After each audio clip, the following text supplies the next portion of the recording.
Well, hello again to, I know a couple of people were here at the last session as well, and apologies for the change of scene. We're recording this on the 18th of June, and I'm just up at my mum's house in Manchester, so I'm seeing her, which is really lovely because we can now do this bubble. So it's been a lovely time sort of seeing mum again, but I'm sort of improvising with background and so on, so bear with me. So as you know, we were talking about story last week. Today it's about it's about strategy, just checking, which is about really how you make your book work for your business, how it becomes a tool to help you go where you want to go, basically. And for those who didn't hear it last time, just a quick reminder for everybody, this is me, hello. That's the stuff that I've done. I won't read it to you, but what I didn't mention last time that's relevant for today is also that I have an MBA, and that I was director at board level in Palgrave Macmillan, one of the Macmillan companies. So, and of course I've run my own business for 6 years as well. So along with books, which have been a passion all my life, business, and particularly business strategy, is also a really, really huge passion of mine. And that intersection of books and strategy is my really sweet spot. So I'm very excited to be talking about it today. And again, just to refresh your memory and put it into context, these are the three elements of the 3S system that we use when we're working with authors at Practical Inspiration Publishing. We started with story because it's about your message, and that's always where people want to start. Well, what am I going to write my book about?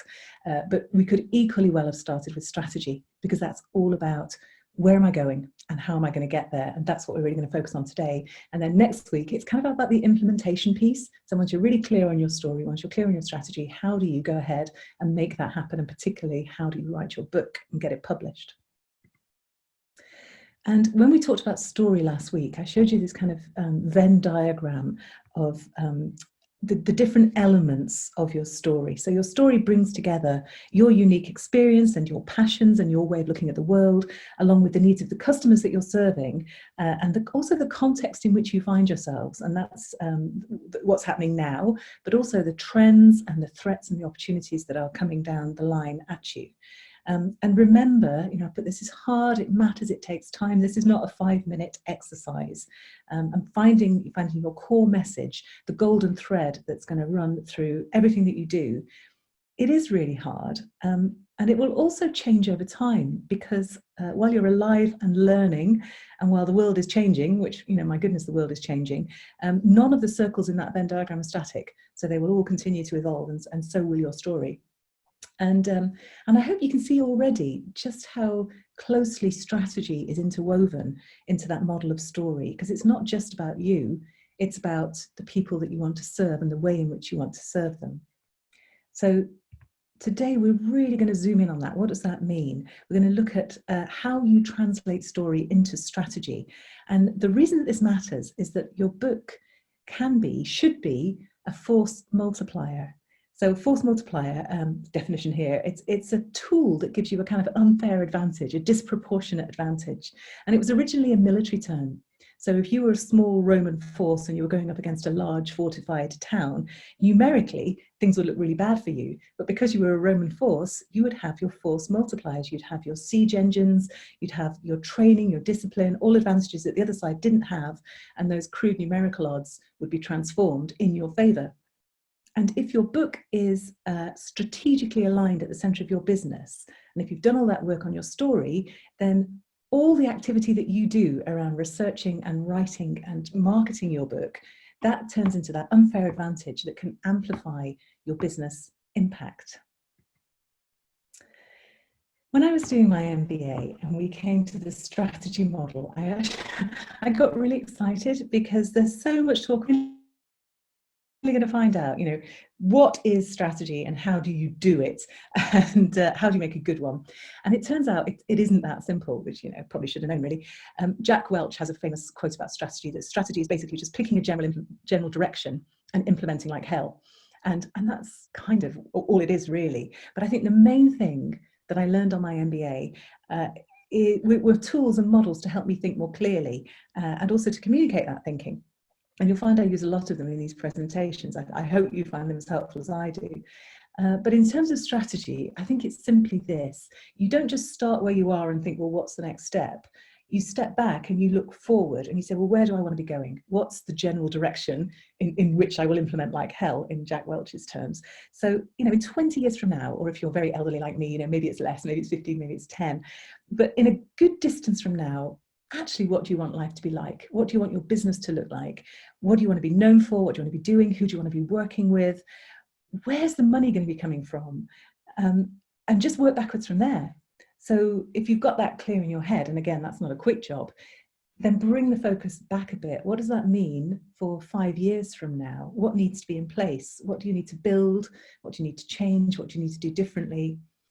And then when you're really clear on that, which feels much more in focus, then you're ready to set the goals for the year. And I'll talk a little bit more in the systems session next week about different ways and different tools that you can use to manage that kind of strategy and implementation.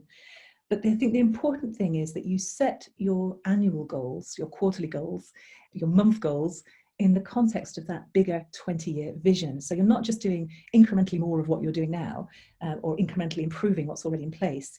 You're putting in hand now the changes that are going to ultimately take you where you want to go in the future.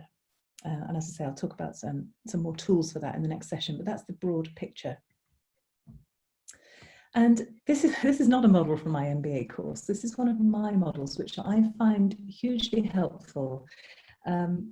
It shows basically 4 key dimensions of your strategy, of your business, really, your professional growth, which is business growth, really, your platform or your profile, people or your network, and personal growth or personal development.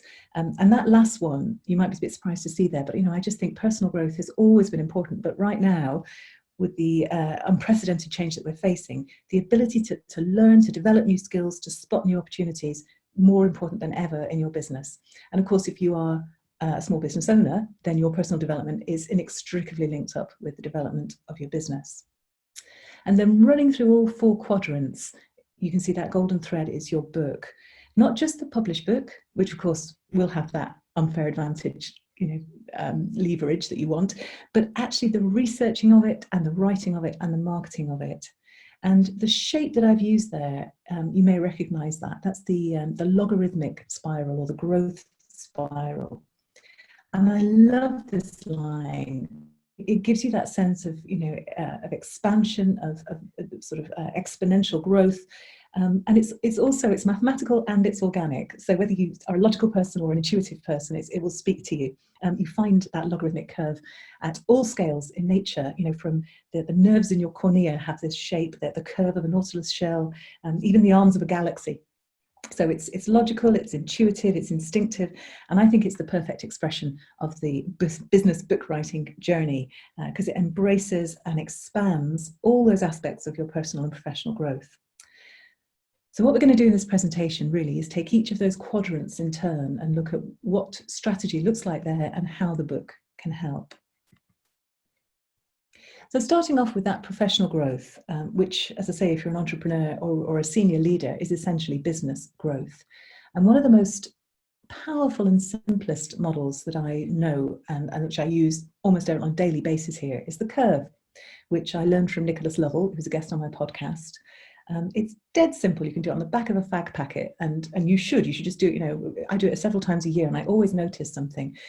You start down the bottom of the left-hand lower edge there with the stuff that you just put out into the world, the free stuff, the way that people discover you, the way they first get to hear your story. There's no barrier to entry. And then at the top right, at the other end, is your premium stuff. So it's your most expensive products and services, or whatever it is that you do.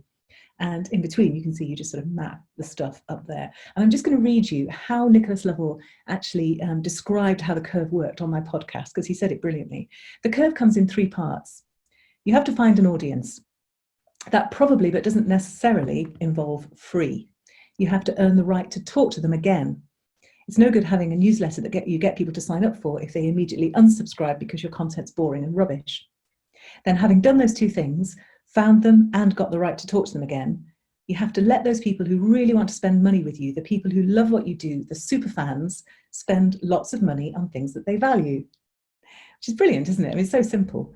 And I really recommend, if you do nothing else today, just take a few minutes, find a fag packet or a serviette or whatever you want to use and just plot out your business on a curve like that, and notice what you notice, and add in the book that you're considering writing. You know, where does it sit on there? And here are just a few things to look out for if you do that. Firstly, does your curve end too soon? Does it just stop at a product that actually isn't that expensive? Because if you can't make your top end product add up to a profitable business, then clearly that's a big issue. And it's incredible how often people realize when they do that hard maths, that the price they're charging and the quantity that they can deliver in a year of their top product just isn't going to give them the lifestyle that they want in that 20-year plan. So just ask yourself, if I was going to take that curve upwards, what would be the next logical step? What could I do? Have a look around. What are other people doing? What suggests itself to me? So that's one thing to look out for. Another thing to look out for is, are there gaps?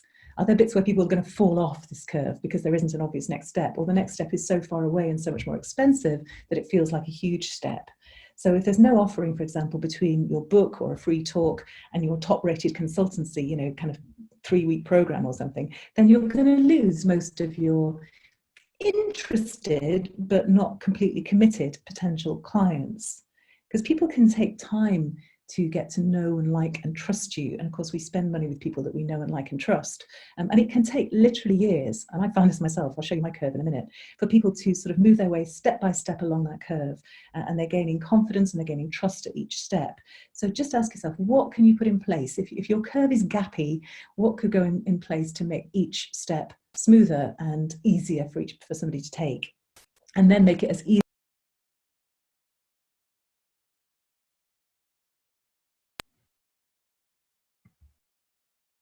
Muted myself there, or I was muted, but I hope you can hear me now.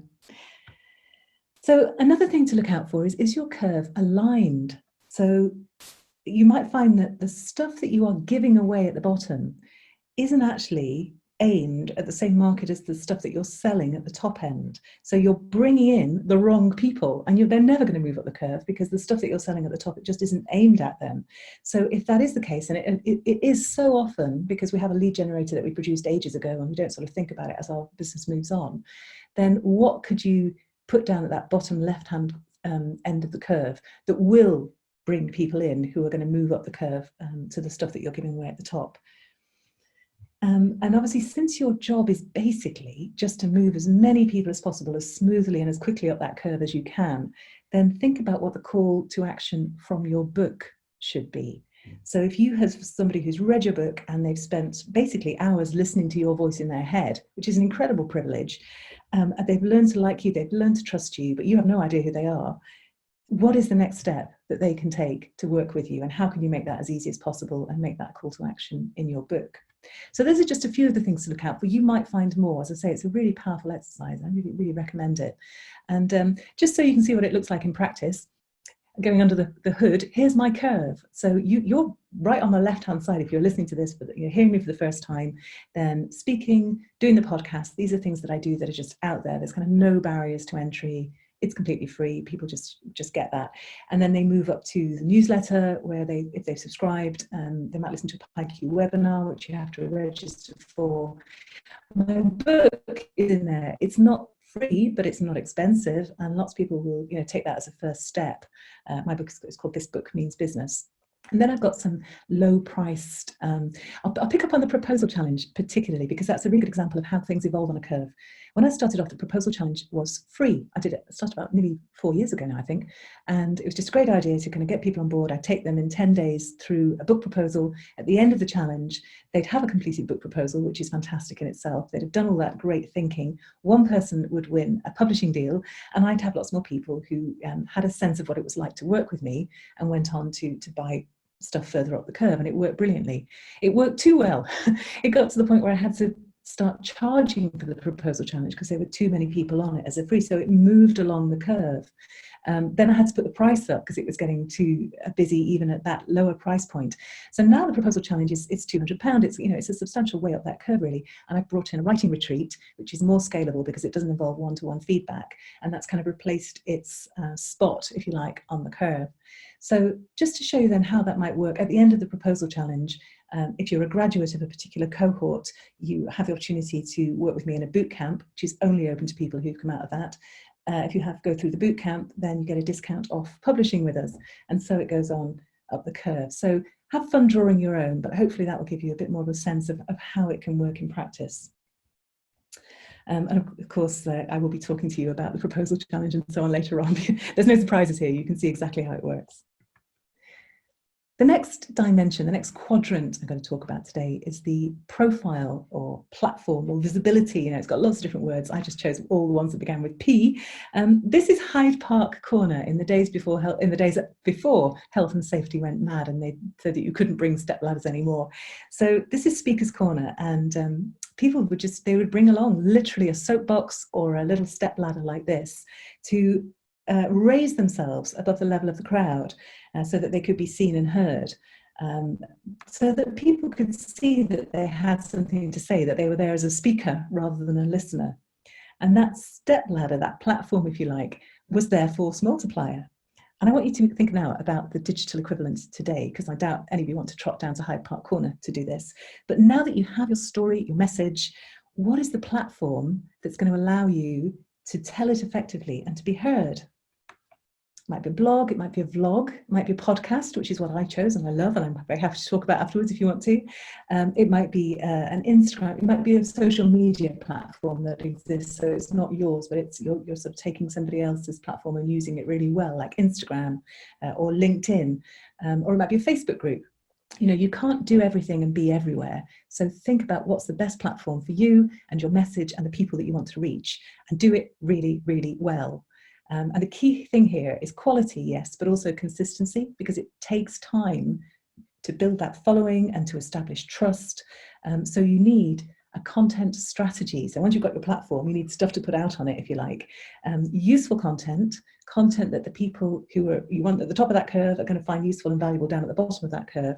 And that is really, really key in the 21st century to establishing your profile and your platform. And the fact that you're writing a book gives you an unfair advantage, because you're creating content all the time when you're writing a book, for the weeks, the months that you're doing that. And it's not just what you're actually writing. It's not the actual chapters. Well, it might be the actual chapters you're putting in the book, but it's so much more than that as well.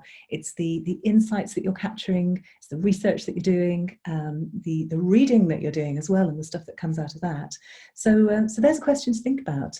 How could you use the book that you want to write to build your profile right now, long before it's actually out, even if you haven't even started writing yet?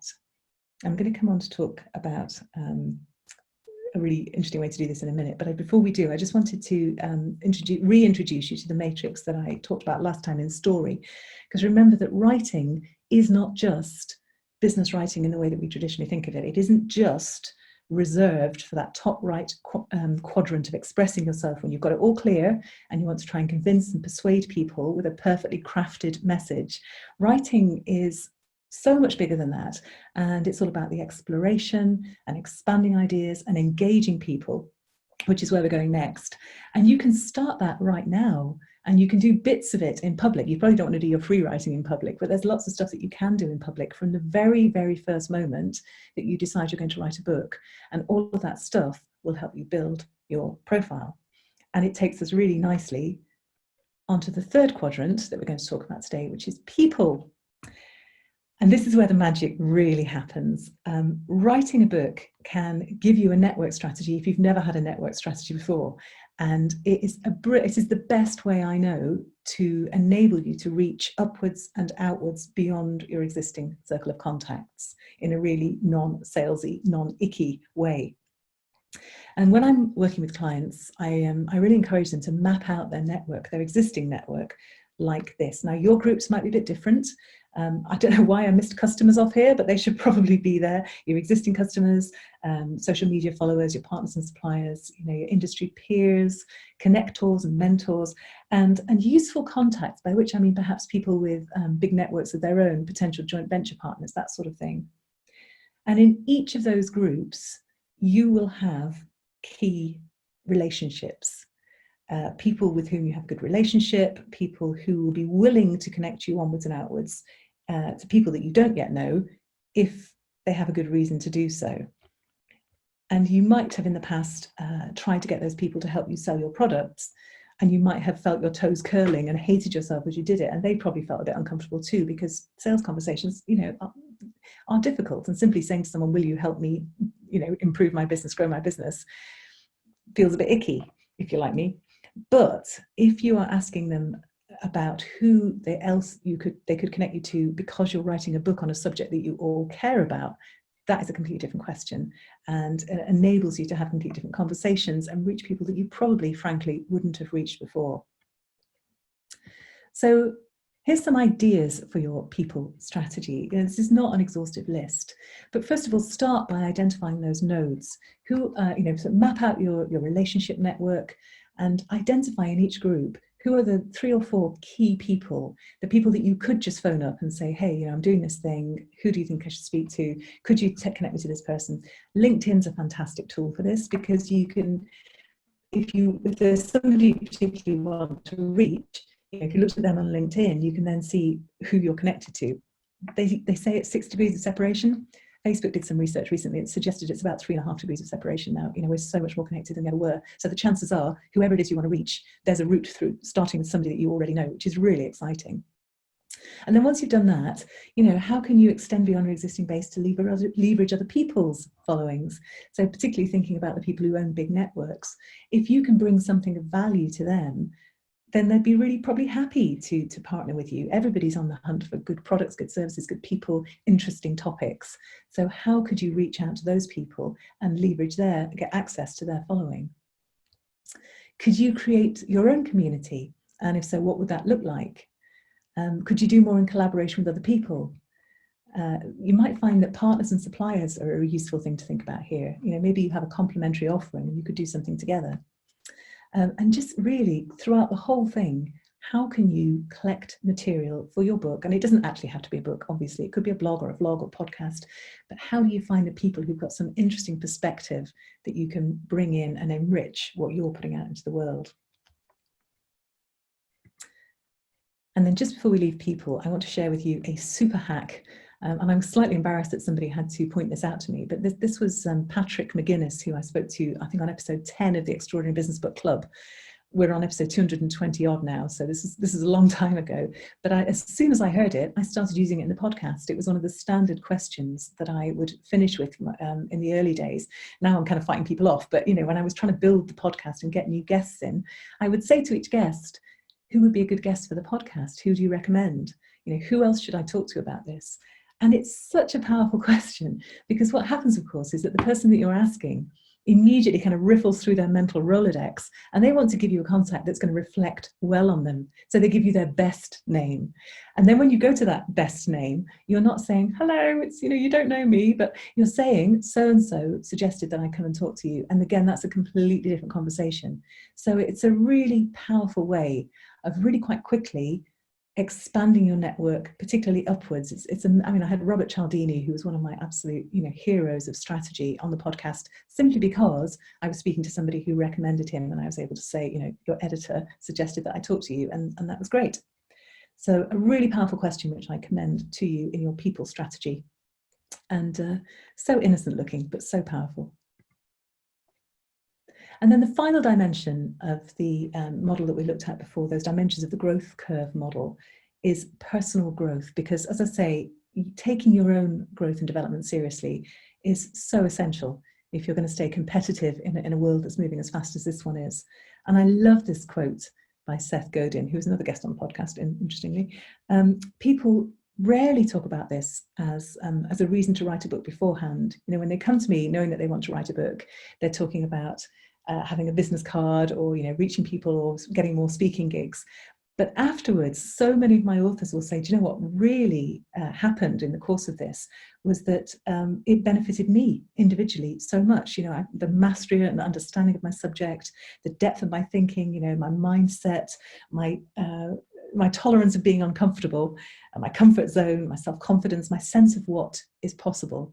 All of that can really change through the process of writing and publishing a book. And I think that you need a personal L&D strategy just as much as you need a content strategy or a business growth strategy. And again, writing a book is a force multiplier because it gives you purpose and focus, and it doesn't just make other people take you more seriously, it helps you see yourself differently too, which is really, really powerful. So the last set of questions that I'm going to leave you with today for that dimension are, how can you use the research, the writing of your book, particularly because you're at this early stage, with that process of supporting your own personal growth and development? And I've given some ideas and prompts here, but you know, it's not an exhaustive list. Think about what's important to you. Think about the strengths that you want to amplify and the areas for development that matter. You know, I always think there's not that much point in developing your weaknesses, just outsource your weaknesses. But if there's areas that you know you need to build, then perhaps writing a book can be a really, really good way to help you do that. For example, getting comfortable, getting visible. You can inoculate yourself against fear, against imposter syndrome, against all that kind of stuff by just gradually building up that content strategy, building up your profile as you write your book. And then develop your own personal growth strategy based on addressing the areas you want to address and using your book as that force multiplier all the way through.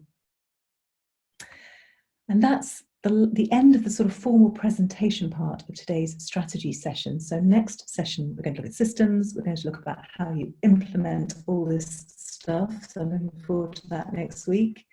A few resources before I go. My own book, obviously, This Book Means Business. The podcast, the Extraordinary Business Book Club podcast, which I mentioned a few times, and I've been doing that for 4 years now. It is just an amazing resource, and I can say this without any shame because I've brought on incredibly successful, thoughtful, articulate business book writers, all of whom share their best tips for writing a business book. So, you know, if you're writing a business book, you want to go and check out that backlist. It's out every Monday. And of course, we have a community on Facebook as well, the Extraordinary Business Book Club group. So do feel free to join that. And as I mentioned, there is the proposal challenge. The next one is scheduled for September, but I've had a few people say, can we not do one over the summer? Because nobody's going anywhere, right? I don't normally do one over the summer, but I'm thinking about doing a writing retreat and a proposal challenge over the summer.